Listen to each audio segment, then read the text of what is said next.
সকল ঈশ্বরের পরম মহেশ্বর, সকল দেবতার পরম দেবতা, সকল পতির পতি, সেই প্রকাশবান ও স্তবনীয় ভুবনেশ্বরকে আমরা জ্ঞাত হই।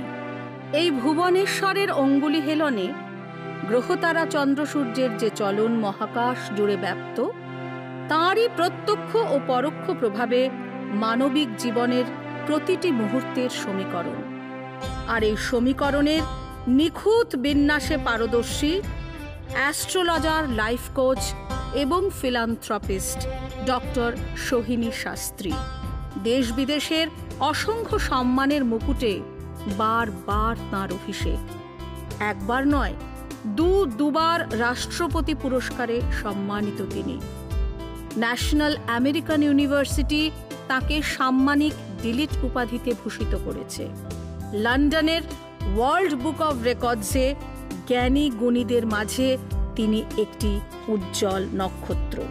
ইন্টারন্যাশনাল অ্যাস্ট্রোলজি ফেডারেশন তাকে দিয়েছে আমেরিকান অনারারি ডক্টরেট খেতাব। ইংল্যান্ডের গ্লোবাল বুক অব এক্সেলেন্স এই প্রথম ভারতবর্ষের কোনো অ্যাস্ট্রোলজার ডক্টর সোহিনী শাস্ত্রী তাঁর উজ্জ্বল স্বাক্ষর রেখেছেন। স্বীকৃতি ও খ্যাতির শীর্ষে থাকা এই অ্যাস্ট্রোলজারের কাছে তাই দেশ বিদেশের স্বনামধন্য ব্যক্তিত্বরা বারবার ফিরে এসেছেন। তার অভ্রান্ত গণনায় তারা খুঁজে পেয়েছেন নিজেদের জীবনের সুখ শান্তির চাবিকাঠি। একের পর এক অ্যাস্ট্রোলজির বই লিখে তিনি জয় করেছেন উৎসুক পাঠকের উদ্বেল হৃদয়। এই প্রজ্ঞা পারমিতাকে সার্থক জীবনের অভিনন্দন।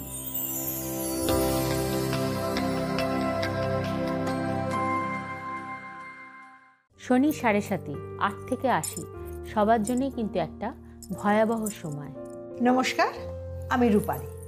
আপনাদের সকলকে এই অনুষ্ঠানে স্বাগত জানাচ্ছি।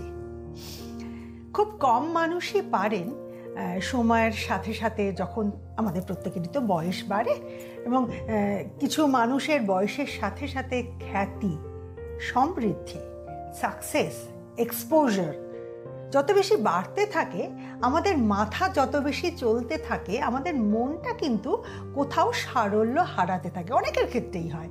বাইরের পৃথিবীর সঙ্গে, বাইরের পৃথিবীর দৈনন্দিন জটিলতা এবং কুটিলতার সাথে লড়তে লড়তে আমাদের মাথা অনেক বেশি ম্যানিপুলেটিভ এবং ক্যালকুলেটিভ হয়ে যায়। আর হাতে গোনা কিছু মানুষ থাকেন, তারা এই গোটা বিশ্ব, মহাবিশ্বের সমস্ত জটিলতা এবং কুটিলতা প্রতিহত করেন, কিন্তু মনে থাকে তাদের শিশুর সারল্য, এবং সেইটা পারেন বলেই হয়তো তারা তাদের কাজে এতটা সাকসেসফুল হতে পারেন। যার এই সুবিশাল কর্মকাণ্ডের কিছু ঝলক আপনারা দেখছেন, ব্যক্তিগত স্তরে তাকে জানার সুবাদে আমি বলছি, সামনাসামনি যারা দেখেছেন এবং চিনেছেন তারা অবাক হয়ে যাবেন, এত এত জ্ঞানী গুণী প্রভাবশালী একজন মানুষের ভেতরে সারাক্ষণই কিন্তু একজন শিশু বিরাজ করছেন। দেশীয় এবং আন্তর্জাতিক ক্ষেত্রে খ্যাতি সম্পন্ন, দুবার রাষ্ট্রপতি পুরস্কার বিজয়ী সেই ডক্টর সোহিনী শাস্ত্রীর কথাই আমি বলছি। নমস্কার সোহিনীদি, স্বাগত।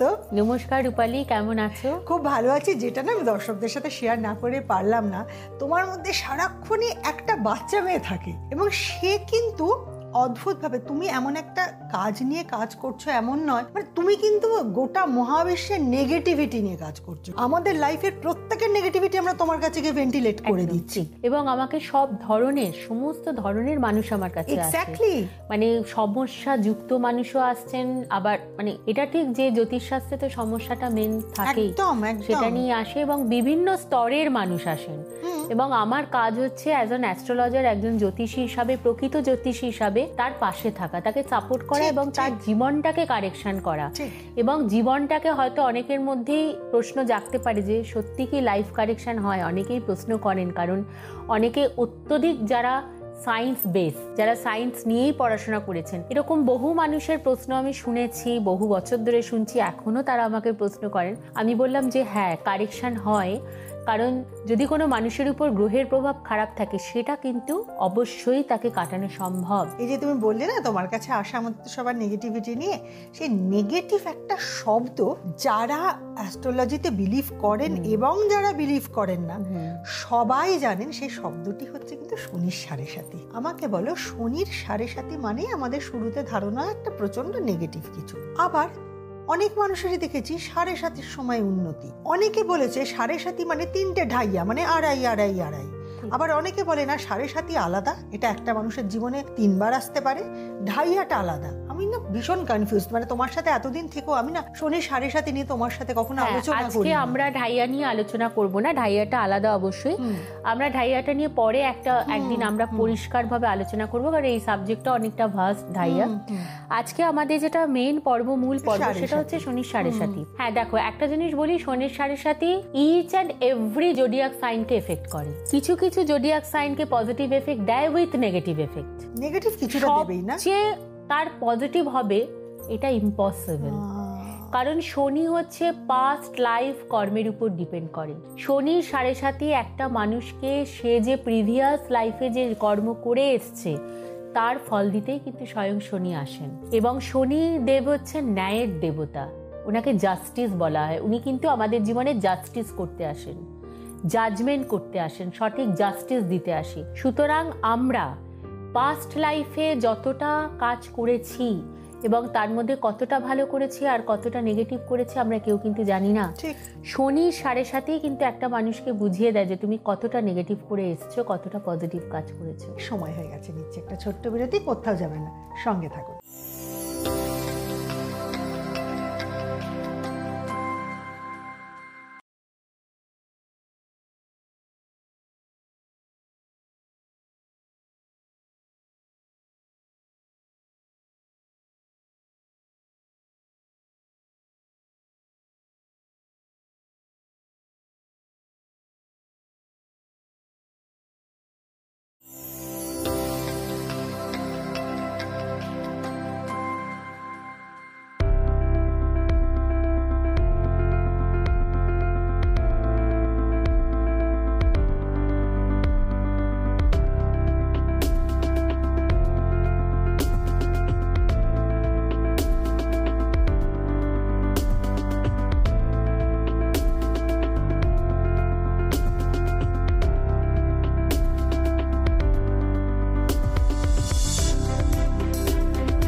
শনির সাড়ে সাতি, সামনের 7.5 বছর কিভাবে চললে আপনার ভালো হবে আমি বলবো।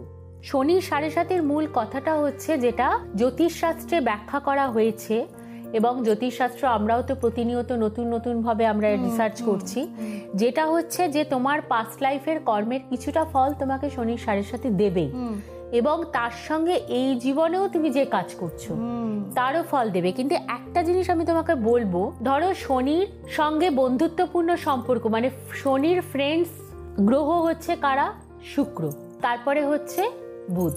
এবার শুক্র আর বুধের যে সমস্ত রাশিগুলো, মানে যে জোডিয়াকের অধিপতি হচ্ছেন বুধ, যেমন ধরো মিথুন রাশি, কন্যা রাশি, শুক্র বৃষ রাশি, তুলা রাশি, এবং শনির ওন যে সাইন রয়েছে কুম্ভ রাশি, মকর রাশি। তাহলে আমি 6টা রাশি পেলাম 12টা রাশির মধ্যে। এই 6টা রাশির জাতক জাতিকারা কিন্তু শনির সাড়ে সাতিতে একটু হলেও কম এফেক্ট পাবে। শনির সাড়ে সাতিতে এই 6টা রাশির কি হয়, যেমন ধরো কর্মক্ষেত্রে একটা উন্নতি, ফিনান্সিয়ালি গ্রোথ, ডেভেলপমেন্ট, তারপরে হয়তো বিবাহ, এবং সেই সঙ্গে ব্যবসায় উন্নতি, পড়াশোনায় উন্নতি, হায়ার স্টাডিতে উন্নতি। এগুলো কিন্তু এই রাশির জাতক জাতিকারা এই সুযোগগুলো পেয়ে থাকে। কিন্তু আবার তার সঙ্গে সঙ্গে কিছুটা মানসিক দিক, যেমন ধরো শনির সাড়ে সাতি মেষ রাশির উপর আসছে এই বছর, কিন্তু 29 মার্চ কিন্তু শনি এন্টার করছে। সুতরাং এই যে শনির স্থান পরিবর্তন হচ্ছে, গোচরে শনি আসছে মীন রাশিতে, সুতরাং এই মীন রাশিতে শনি যখন প্রবেশ করছে তখন কিন্তু মীন রাশিও এফেক্টেড হচ্ছে। এবং এই যে মানে ধরো মীন রাশি এফেক্টেড হচ্ছে, এই মীন রাশি তো বৃহস্পতির সঙ্গে শনির সম্পর্ক কিন্তু বন্ধুত্বপূর্ণ না, আবার শত্রুপূর্ণ না, সুতরাং এটা কিন্তু নিউট্রাল। সুতরাং ধনু রাশির আর মীন রাশির জাতক জাতিকাদের একটা জিনিস ফেস করতেই হবে, এবং তার সঙ্গে মেষ রাশি, কারণ মেষ রাশি হচ্ছে মঙ্গলের সঙ্গে কিন্তু শনির সম্পর্ক খারাপ নাকি কেউ কাউকে ঘাটায় না, সম্পর্ক খারাপ। মঙ্গল শনির অবস্থান খুব একটা ভালো হয় না। আচ্ছা, সুতরাং এখানে কি হচ্ছে, শনি শীতল গ্রহ, মঙ্গল অগ্নি গ্রহ, সুতরাং দুজনের সঙ্গে সম্পর্কটা একটু হলেও নেগেটিভ। সুতরাং এখানে কি হবে যে আমি পরে আসবো মেষ রাশি মীন রাশির এফেক্টটা নিয়ে, কারণ কুম্ভ রাশি অলরেডি মানে একটা ফেস করে গেছে। এই তিনজনের ক্ষেত্রে তার মানে কি শনির এফেক্টটা সবথেকে বেশি ডেরোগেটরি হবে? হ্যাঁ, মানে কিছুটা হলেও তো সম্পর্ক খারাপ আছে। এবং কি হয়, এই সমস্ত রাশির জাতক জাতিকারা তাদের খুব প্রিয় মানুষকে হারায়, মানে ধরো স্বজন বিয়োগ হয়। এবং শনির 7.5 কিন্তু অনেক ধরনের ক্ষতি হতে পারে, যেমন ধরো সিভিয়ার অ্যাক্সিডেন্ট, অর্থনাশ, অত্যধিক লোন রিপে করতে না পেরে ঘরবাড়ি চলে যাওয়া, গাড়ি বিক্রি করে দেওয়া, অত্যধিক হয়তো দেখা গেল শনির 7.5 সময় মানুষের মধ্যে একটা জেদ চাপে যে অত্যধিক ভাবে আমরা শেয়ার ট্রেডিং করব, যেহেতু শনির সঙ্গে রাহু কানেক্টেড। সুতরাং যখন শনির 7.5 আসে তখন একটা রাহুর এফেক্টও কিন্তু মানুষের মধ্যে আসে। সুতরাং এই ব্যাপারগুলো দেখতে হবে। আমি শুধু শনির পজিশন দেখলে শনির 7.5 হবে না রূপালী, আমাকে কিন্তু হরোস্কোপে শনির 7.5, শনি তার স্বর্ণালী চক্রমে কি গ্রহ সেটা দেখতে হবে, নেটাল চার্টে D60 কি বলছে দেখতে হবে, নবাংশ চক্রতে কি বলছে দেখতে হবে। এগুলো কিন্তু আমাদের সমস্ত বিচার করতে হবে, করার পর কিন্তু শনির ক্যালকুলেশন হবে। হয়তো দেখা যাচ্ছে কারো জন্মচক্রে শনি দ্বাদশ ভাবে অবস্থান করে আছে, তাহলে কিন্তু অত্যধিক এফেক্ট দেবে। কিন্তু আবার নবাংশ চক্রে দেখা যাচ্ছে তার হয়তো শনি 10ম ভাবে বসে আছে, অথবা ভাগ্যস্থানে, অথবা 5ম ভাবে, একটু এফেক্ট কম, তখন মিশ্র ফল দেবে। আচ্ছা, কারণ শনির পজিশনের উপরেই কিন্তু তোমার পাস্ট কর্ম। একটা জিনিস দেখো, যখন শনির 7.5 আসে তখন কিন্তু মানুষ তাকে জীবনে অনেক কিছু পরিবর্তন দেখতে হয়, একদম তার সামনে একটা মানুষের মুখোশ পর্যন্ত খুলে যায়। হয়তো দেখা গেল যে মানুষটা তোমার সঙ্গে সারা জীবন অত্যধিক মধুর ব্যবহার করে এসছে, শনির 7.5 সে তোমার চরম শত্রু হয়ে গেল। কারণ শনি কিন্তু এসে তার রূপটা তোমার সামনে খুলিয়ে দিল। শনি কিন্তু এক্সাম করতে আসে, এবং শনির 7.5 চলাকালীন একটা মানুষকে যন্ত্রণা দিয়ে, একটা মানুষকে সমস্ত কিছু পরীক্ষা করিয়ে, একটা মানুষকে তার জীবনের সমস্ত হার্ডেলস ঘটনা ফেস করিয়ে একটা মানুষকে কিন্তু তার মনটাকে পরিশুদ্ধ করে। এবং তখন অটোমেটিক্যালি যখন আমরা একটা জীবনের যন্ত্রণার মধ্যে দিয়ে যাব, একটা আমাদের লাইফ পাথটা যখন খুব যন্ত্রণা বহুল হবে, তখন আমরা কি করি, ডাইরেক্ট আমাদেরকে কে হেল্প করতে পারে, স্বয়ং ঈশ্বর। তখন কিন্তু স্পিরিচুয়ালিজম। আর এই শনির 7.5 কিন্তু প্রত্যেকটা মানুষের মধ্যে স্পিরিচুয়ালিটি আসবেই, সে কিন্তু স্পিরিচুয়ালি কানেক্টেড হবেই ঈশ্বরের সঙ্গে, তাতেও কিন্তু অনেকটা মানুষের মন পরিশুদ্ধ হয়। এই যে তুমি বললে না, এইটাতে একটা অদ্ভুত ঘটনা। রিসেন্টলি আমার পরিচিত একটি মানুষ একটি মৃত্যুকালীন দুর্ঘটনার মুখ থেকে ফিরে এলেন, তার পরিবার শুদ্ধ, দে আর সো লাকি। বললেন আমাদের সাথে মিরাকল হয়েছে। পরিবারের সবাই বললেন যে ভগবান বাঁচিয়েছেন। একজন বললেন না, এই টেকনিক্যাল কারণে গাড়িতে এয়ার ব্যাগ ছিল, এখানে এইটা ছিল, এখানে ওইটা ছিল, সেই জন্যে। এটা কিন্তু সায়েন্স। তাহলে লোকে, কিছু মানুষ তারপরেও কি বিজ্ঞানের ওপরেই একমাত্র ভরসা করছে? সেটা কি কোথাও এই অ্যাস্ট্রোলজির অঙ্কটা বা সুপার পাওয়ারের কাছে তাদের সারেন্ডার করতে ইগোতে লাগছে? একদম পারফেক্ট, ইগোতে লাগছে। একটা কথা ঠিক রূপালী, যে হয়তো তাদের ইগোতে বাজছে যে আমরা এই সাবজেক্টটা বিশ্বাস করব না। আমার তো মনে হয় এটা ম্যান টু ম্যান ভ্যারি করে, তাদের ম্যাটার। সেটার জন্য জ্যোতিষশাস্ত্রের কোনো কিছু যায় আসে না। জ্যোতিষশাস্ত্র বহু বছর ধরে চলছে। আর আমি একটা কথাই বলবো, পৃথিবী যতদিন থাকবে, মানুষ যতদিন থাকবে, জ্যোতিষশাস্ত্র মানুষের মধ্যে থেকে যাবে। সেক্ষেত্রে না আমার আরেকটা কারণও মনে হয়, এবার আমি তাদের সপক্ষে বলি, সবাই তো ডক্টর সৈনী শাস্ত্রী হন না। অনেক মানুষই আছেন নিজের অর্থলোভের জন্য মানুষকে ভুল পথে চালিত করেন, এবং তাদেরকে না ভুল ক্যালকুলেশন করে হয়তো ভুল প্রেডিকশন দেন। তাদের হিসেব মেলে না, তারা অনেক টাকা খরচ করে, তারা ঠকে। তখনও তারা মনে করে, তারা তখন ভাবে না এই অ্যাস্ট্রোলজারটা ভুল, তারা ভাবে অ্যাস্ট্রোলজিটা ভুল। এইখান থেকে কিন্তু একটা কমিউনিকেশন গ্যাপ বা মিসকনসেপশন তৈরি হয়, তাই না? একটা কথা বলি রূপালী, তুমি হয়তো আজকে এই প্রসঙ্গটা তুলে খুব ভালো করেছো। কারণ সত্যি কথা, অনেক পরিবার আছে হয়তো তাদের যথেষ্ট পরিশ্রম করে অর্থ ইনকাম করতে হয়, এবং তাদের অনেক দিনের জমানো পুঁজি তারা খরচা করে হয়তো অ্যাস্ট্রোলজিক্যাল রেমেডি নেয়, তারপরে রেজাল্ট না আসে। এর পিছনে আমি 3টে কথা বলছি। যেহেতু দেখো রেমেডি বা সলিউশন নিতে গেলে, যেহেতু তুমি বলছো যে রেমেডি নিয়ে হয়তো কাজ হলো না, রেমেডি বা সলিউশন নিতে গেলে সত্যি খরচা হয়। কারণ আজকাল জেমস প্রচন্ড, মানে একটা অরিজিনাল ভালো কোয়ালিটির জেমস, যে ক্ল্যারিটি গ্র্যাভিটি যেগুলো দরকার সেগুলো দেখে যদি একটা প্রপার জেমস দিতে হয় তার কিন্তু অনেক খরচা আছে। মানে আজ থেকে 5 বছর আগেও যে রেমেডির প্রাইস ছিল সেটা এখন অনেক বেড়ে গেছে। যে কোনো পুজো আর্চা রুদ্রাক্ষ যা কিছু একটা, যদি আমি কাউকে লাইভ গাইড করছি যদি প্রপার রেমেডি, তার কিন্তু সত্যি একটা ভালো খরচা আছে। কিন্তু খরচাটা তখনই সার্থক হয় যখন সেটার থেকে প্রপার রেজাল্টটা আসে। কিন্তু অনেকের ক্ষেত্রে হয়ে যায় যে তারা হয়তো এমন কিছু মানুষজনের কাছে যাচ্ছেন যারা হয়তো তাদের পুঁথিগত বিদ্যা বলো বা তাদের জ্যোতিষশাস্ত্র সম্বন্ধে জ্ঞান খুব কম, সত্যি কথা বলতে প্রচন্ড কম। তাদের কাছে যখন মানুষ আসছেও তারা হয়তো ইন ডেপথে গিয়ে ভিতর থেকে বিচার করে যে প্রেডিকশনটা করা, কারণ একটা জ্যোতিষশাস্ত্র দেখতে গেলে তার নেটাল চার্ট, তার D60, তার স্বর্ণালী চক্র, তার প্রচুর থাকে, এবং তার D16, D30 এবং কনসেপশন টাইমটা হচ্ছে সব থেকে পারফেক্ট অ্যাস্ট্রোলজি বিচার হয়, সেটা অনেকেই জানে না। সেইটা বিচার করতে অনেকটা তোমাকে ডেপথে ঢুকতে হবে, তার মানে তোমার মধ্যে গভীর নলেজ দরকার। তুমি যদি সেই জায়গাটা না পারো তাহলে অটোমেটিক্যালি তোমার প্রেডিকশনও ভুল হচ্ছে, প্লাস তার সঙ্গে তোমার রেমেডি গাইড ভুল হচ্ছে। ওটাই সময় হয়ে গেছে, নিচ্ছে একটা ছোট্ট বিরতি, কোথাও যাবে না, সঙ্গে থাকুন।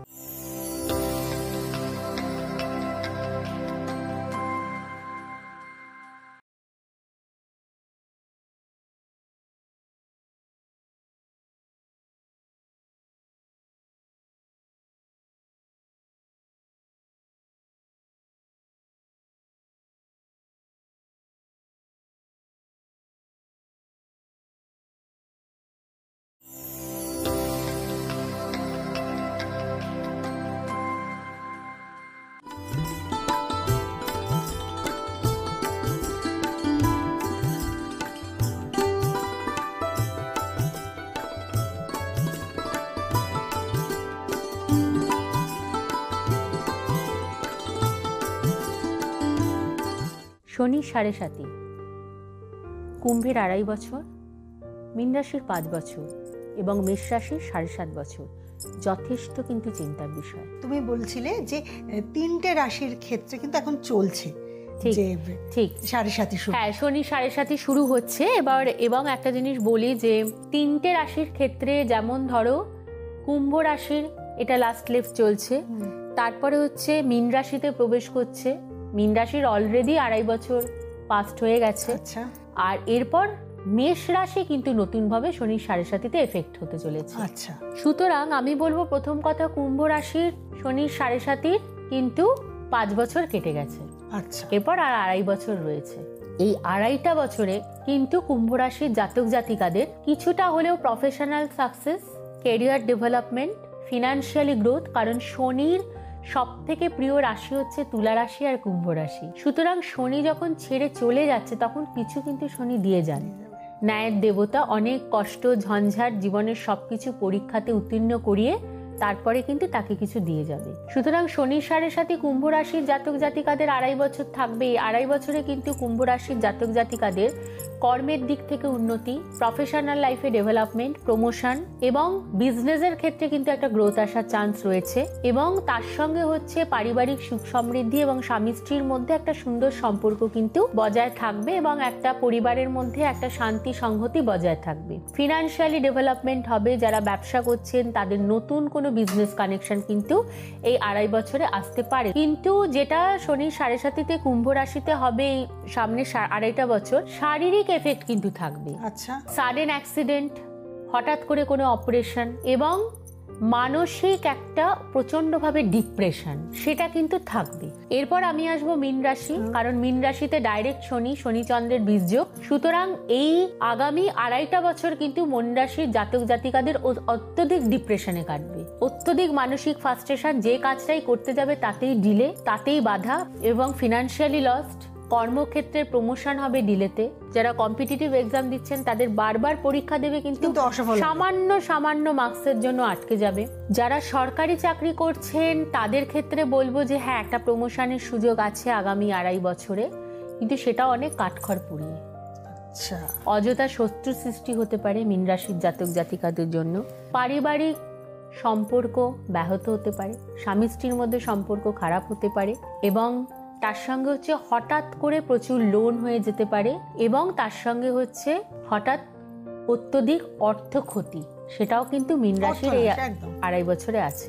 এরপরে আমি আসবো মেষ রাশি। মেষ রাশির জন্য কিন্তু আমি বলবো যে এই আগামী 7.5 বছর যথেষ্ট কেয়ারফুল থাকতে, যারা নতুন ব্যবসা ওপেন করেছেন তাদের হঠাৎ করে সেই ব্যবসা বন্ধ হয়ে যেতে পারে। কর্মক্ষেত্রে খুব ভালো চাকরি করছেন, যারা প্রাইভেট চাকরি করছেন, হঠাৎ করে কর্মচ্ছেদ, একদিন আগে জানতে পারলেন কর্ম চলে যাবে। যারা সরকারি চাকরি করছেন, প্রমোশনের এক্সপেক্টেড প্রমোশন হবে, তাদের হয়তো দেখা গেল এই আগামী 7.5 বছরে কিন্তু প্রমোশন হয়ে উঠলো না। এবং যারা বেসরকারি চাকরি করছেন, যারা খুঁজছেন চাকরি, তারা সমানে কন্টিনিউয়াসলি তারা কিন্তু ইন্টারভিউ দিয়ে যাচ্ছে, কিন্তু হয়ে উঠছে না। হ্যাঁ, 7.5 বছরে হবে না আমি বলবো না, কিন্তু খুব ভালো জব পাওয়াটা একটু টাফ, এবং মানসিকভাবে একটা যন্ত্রণা, মানসিক হতাশা, শারীরিক দুর্ঘটনা। প্রথম ফেজটা 2.5 বছর মেষ রাশির জন্য কিন্তু বেশ টাফ, বিশেষ করে মানসিক। এবং আমার মনে হয় একটা মানুষ দাঁড়িয়ে থাকে তার মূল কাঠামোটা কিন্তু তার মানসিকতার উপর। সেই মূল মানসিকতাটা যদি কারোর ভেঙে যায়, তাহলে কিন্তু সেই ক্ষেত্রে একটা মানুষের এগোনোটা খুব টাফ। সুতরাং আমি বলবো যে আগামী 7.5 বছর মীন রাশির জন্যও ভালো না। কুম্ভ রাশির অনেকটাই উন্নতি, ডেভেলপমেন্ট দেখা যাচ্ছে, কিন্তু একটু শারীরিক সমস্যা থাকবে। মেষ রাশির জন্য কিন্তু সামনের 7.5 বছর খুব টাফ, কিন্তু আমি যদি ফার্স্ট ধাপটা দেখি, প্রথম ধাপটা, কারণ চন্দ্রের দ্বাদশ, চন্দ্র এবং চন্দ্রের দ্বিতীয়, এই 3টে রাশিতে শনি গমন করলে, শনি যখন অবস্থান করে তখনই তো শনির 7.5টা তৈরি হয়।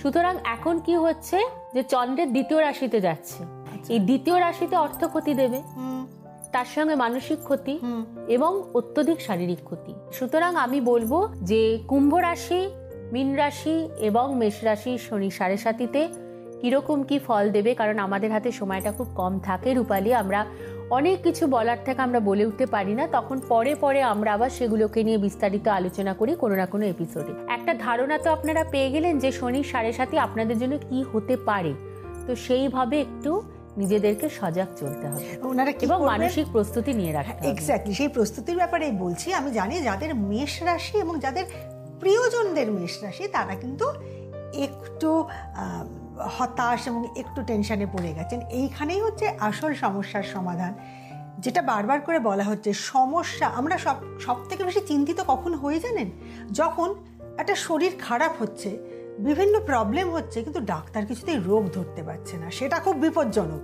যেই মুহূর্তে ডাক্তার ধরতে পারে যে এইটার কারণে হচ্ছে, সঙ্গে সঙ্গে কিন্তু আমরা সুস্থ হতে শুরু করি, কারণ তখন তো ওষুধ আছে।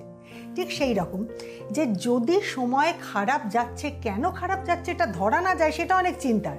কিন্তু যেহেতু ডক্টর শনি শাস্ত্রী গাইড করছেন যে আগামী দিন এই কারণে সময় খারাপ যেতে পারে, তাহলে সমাধান তো হাতেই রয়েছে, সমাধান হাতের সামনেই রয়েছে। এবং এইভাবে সমাধান সূত্র নিয়েই কিন্তু প্রচুর মানুষ ভালো থেকেছেন, হাসি মুখে থেকেছেন। ওই যে ডক্টর শাস্ত্রী বলেন না, মানে আমার কাছে ফিরে আসুন উইথ আ বিগ স্মাইল, তো বিগার এবং বিগেস্ট স্মাইল নিয়ে কিন্তু বারবার মানুষ ফিরে এসেছেন। আসুন তাদের কোনো একজনের কথা শুনেই নিন না তার মুখ থেকে। নমস্কার, আমার নাম রূপক চক্রবর্তী, আমি কলকাতা থেকে আসছি।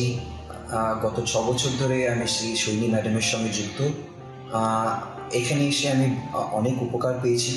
আজ আমি আবার এসেছিলাম ওনাকে দেখাতে, জীবনে আরও কিছু কঠিন সমস্যা নিয়ে, বাট ওনার সেই হাস্যমুখে উনি সেই সমস্যাগুলোকে আজ আমাকে একদম সমাধান করে দিলেন, এবং আজ সেই সমাধানে আমি আজ খুবই তুষ্ট। তো এই সমাধান সূত্রের জন্য একটা ছোট্ট কাজ আমাদের করতে হবে। নিজের সঠিক date of birth, place of birth এবং টাইম অফ বার্থ, এই 3টে ইনফরমেশান নিয়ে, সঠিক যে ইনফরমেশান সেটা নিয়ে ডক্টর শৈলী শাস্ত্রীর কাছে পৌঁছতে হবে। যদি মনে করেন চেম্বারে দেখাবেন, তাহলে কলকাতায় ওনার চেম্বার 25 শ্যামাপ্রসাদ মুখার্জি রোড, কলকাতা 25 এই ঠিকানায়। এছাড়া দিল্লির সিআর পার্কে উনি চেম্বার করেন, উত্তর 24 পরগনা, মুম্বাই, দুবাই, লন্ডন, বিভিন্ন জায়গায় উনি চেম্বার করেন। কিন্তু কবে, কখন, কোথায় অ্যাপয়েন্টমেন্ট পাবেন, তার জন্য যে নাম্বার আছে সেখানে হোয়াটসঅ্যাপে বা ফোন করে যোগাযোগ করে নেবেন। যদি আপনারা এমন একটা ডিস্টেন্সে থাকেন যে যেখানে চেম্বারে যেতে অসুবিধা হচ্ছে, তাহলে কিন্তু অনলাইন কনসালটেশনেরও ব্যবস্থা রয়েছে, সেটার জন্য অ্যাপয়েন্টমেন্ট নিতে পারবেন ফোনেই। আজকের মতন সময় শেষ, আমাদের যাওয়ার সময় হয়ে গেছে। আগামী দিনে এই সময় এই চ্যানেলে এই অনুষ্ঠানে আপনাদের সঙ্গে আবার দেখা হবে। ভালো থাকবেন।